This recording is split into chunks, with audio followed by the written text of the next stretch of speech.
જે લોકો iPhone use કરે છે they are better boyfriends, they are better હસબન્ડ્સ.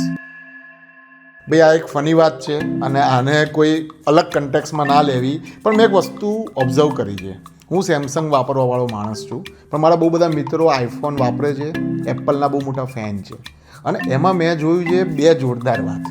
એક તો એમાં બહુ બધા રિસ્ટ્રિક્શન્સ છે, સેફટીના નામે, સિક્યોરિટીના નામે, ઇન્ટરફેસના નામે.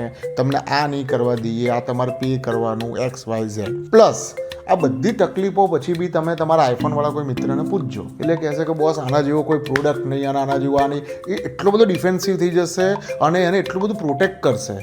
અને મને જસ્ટ એક રમૂજની રીતે એવું લાગે છે કે જે એપલ અથવા આઈફોન યુઝર છે ને એ દુનિયાનો સૌથી બેસ્ટ હસબન્ડ બની શકે. કારણ કે એક તો તમારા લગ્ન જીવનમાં જે બી નાના મોટા પ્રશ્નો છે, જે બી તમને લાગે છે કે આ બરાબર નથી, આ બરાબર નથી, એને તમારે સ્વીકારવાના છે. અને પછી જ્યારે તમે બહાર મળો ત્યારે તમારે પાવર પોઈન્ટ પ્રેઝન્ટેશન તો સારું જ કરવાનું છે કે બસ બધું મસ્ત ચાલે છે. એટલે iPhone users are always better boyfriends, better હસબન્ડ્સ.